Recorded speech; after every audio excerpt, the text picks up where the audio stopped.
you know, they do impact, you know, that's, we just see it.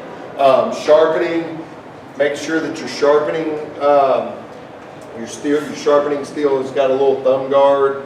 Whenever we're sharpening these, you don't want your thumb on the other side as you're sharpening your knives. Just some of the basics there. You know, they've got some really neat little magnets that you can put up to store your knives so they're not having to put in the drawers. You know, good knife storage, having these things up and out of the way, you know, just an option for you. Cans, can lids, let's see here, box cutters, always cut away with the box cutters. The meat slicers or any of these things that you're using, you know, just make sure that, you know, that you're maintaining these things. For the seasoned employees, you want to make sure that you take any new employees that are going to be working with this equipment. Please show them how to use it, how to clean it, how to maintain it. This is where those Kevlar gloves come in handy because they're cut proof when we're cleaning these types of things, or we're removing the slicers on these or the blades. You know, those gloves will keep you from cutting your fingers. And so those are easy. Dishwashers, trays loaded properly. If the tray is stuck in the unit, because we get a lot of these, if something gets stuck in that dishwasher, as soon as we open the door and we reach in and grab it, and it's still extremely hot, we get a lot of burns on the heating elements in those dishwashers.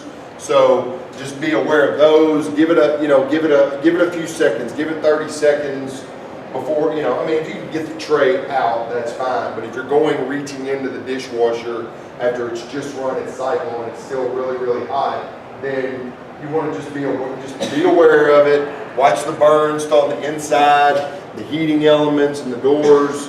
You know, we see them. Wearing good rubber gloves. You know, and for those of you that are running the dishwashers, if you haven't, you know, you haven't spent a lot of time with your hands in a lot of water for the last couple of months, you know, you start running those dishwashers, and you know that you know your hands are submerged in water for long periods of time. They become very soft. A lot of those sharp edges around the dishwashers and the trays and different things make it really easy to cut those, and being aware of that. Just a couple of things just on the fires and electrical. This is something that we look at a lot of just for fire safety. We need to make sure that we've got good clearance in front of all of our breakers, 36 inches of clearance. And you know, if y'all would, please, you want to keep these doors shut during the day. If you've got these if you're using these breaker boxes to turn different pieces of equipment on and off, throughout the day you want to make sure that these doors are shut, because if we've got combustibles or paper products or any materials in front of these breaker boxes, and we've got an opening in one of these breakers, and we get a spark, or you know, you have an ignition, then those sparks we see a number of electrical fires every year in our schools. So we want to just kind of, you know, we want to prevent having a lot of stuff stored underneath these breaker boxes, and you know, we want to shut these. You know, something that I'd really like to see is that we've got everything labeled as to what those breakers are running in those kitchens, so that if we have a piece of equipment or we have an equipment malfunction, that we know exactly which one of these breakers turns that oven or that freezer or whatever that piece of equipment may be off.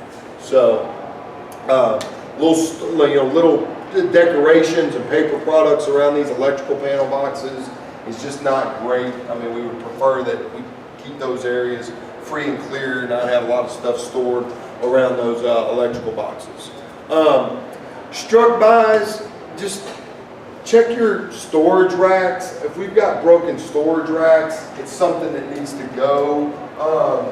Something we see a lot of are the can racks, where we'll take the cans that we roll onto these, you know, the rolling can, or you know, just I guess vegetables, whatever vegetables you got. But those cans, we'll take one can off the rack, and then the next one will roll forward, and then we'll roll over the little tongs that are holding them back, and then whenever one of those cans roll off and hits the top of the foot, you know, we see a lot of them. They hurt. You know, we've had a number of different top of the foot type injuries. So, you know, just I'm looking at racks, I'm looking at storage. You know, is our stuff safe? Are those little tongs sufficient enough to hold the cans back? Do we need to bend them back up to make sure that they're securing the can safely? And you know, just general storage. What time? What are we at? Is it time? Yeah. Okay. So storage, heavy items in the middle. Heavy items in the middle of your storage. Light up top, light up bottom. That way we're not having to lift the heavy, but the heavy in the middle as best we can. Light up top, light down low, less handling. Y'all, your storage areas in here, just kind of keep all these, you know, 18 inches, good housekeeping and whatnot. And then, you know, in terms of these tables, as y'all are pushing these tables, or you're moving tables around your cafeterias, this is this table, this is Carthage, Tennessee. We're pulling the table and it's broken, and this table actually fell forward on one of my ladies in Smith County, Tennessee. It's a very, very tough injury. So we want to be pushing these tables. If you see that one of these is broken, then we need to get them out. Because one, I don't want this table to fall on you, and you're going to have kids in these cafeterias running around these tables. We don't need a table to fall on one of them. And the last thought about these tables is, you know, if they're starting to get old and they're tough to pop up, or you stack them and to push them away, you know, making sure they're maintained, WD-40, they're lubricated so that they actually raise and lower like they're supposed to. If you find that you're having to, you know, jam these things up, to stack them up, you know, we see shoulder injuries and some rotator cuffs. So we're gonna, you know, 1, 2. We're gonna do a 1, 2, 3. We're gonna pull these things up. We're gonna push them up, and then we're gonna move them out safely. So watch these tables. Talked about the fire, pull, aim, squeeze, exit signs. Chemicals, you're going to be going through some chemical safety with your safety in schools. Make sure everything's labeled, all your spray bottles, D-limer, chemical containers should be in good shape there. And then you're going to go through your bloodborne pathogens with safe schools. So dealing with cuts, blood, treating student, if you have to clean them up, vomit, or a nosebleed or anything like that. You know, you're going to be getting that training. And then just use your carts and your racks to move stuff around. So watch your backs. You know, I think, you know, that's everything, you know, way too much probably, but it's what we see. It's where we're seeing these injuries. As y'all go through these training sessions and in your safe schools and these different learning, you know, you're gonna, hopefully this kind of gives you a little bit of a, you know, a reason for why you're gonna be going through these things, and where you're getting this safety training. So it's not just, oh man, they're just trying to put us through safety training. We're seeing, you know, we're seeing some of these injuries. So I wish you a good, safe year. Thank you for coming in here. You know, saying it, but y'all watch out for each other. Y'all work together. Y'all overloaded trash cans. Get your stuff set up safely as y'all are starting to move everything off these racks. Get the ladders and the non-slip shoes, and y'all keep each other safe this year in those kitchens. All right. So thank you. Y'all have a good day. All right. Hey guys, you all will have to go to building 1 to the auditorium. That's your next one.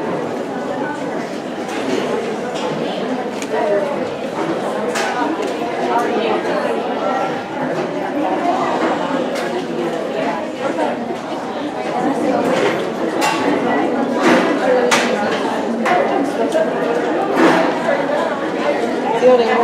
Have a good day.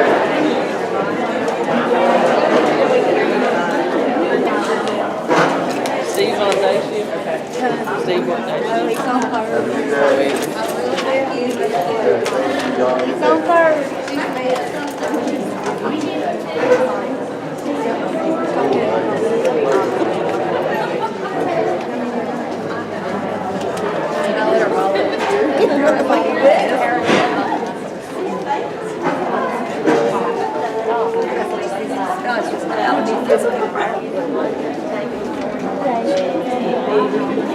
Don't do it. How are you? Look where you're around. Thanks, Chloe.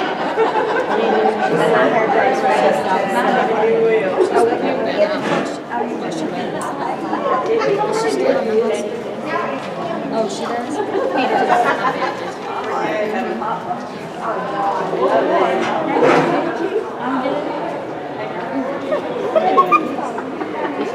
They missed you the other day. My folks will get this morning.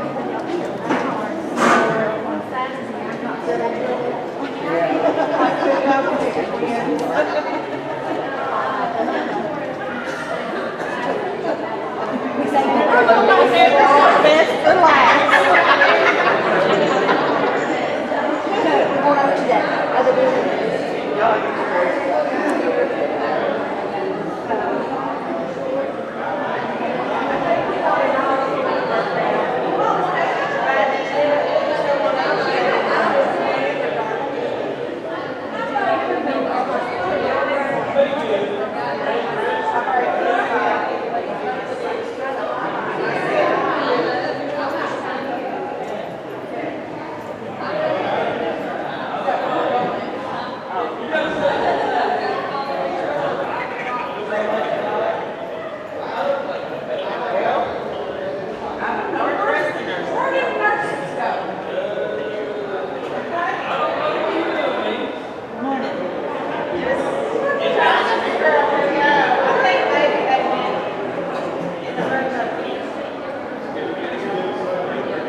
Hey, if y'all care to come over here so y'all can see this? It may be kind of tough to see over there, the side over here.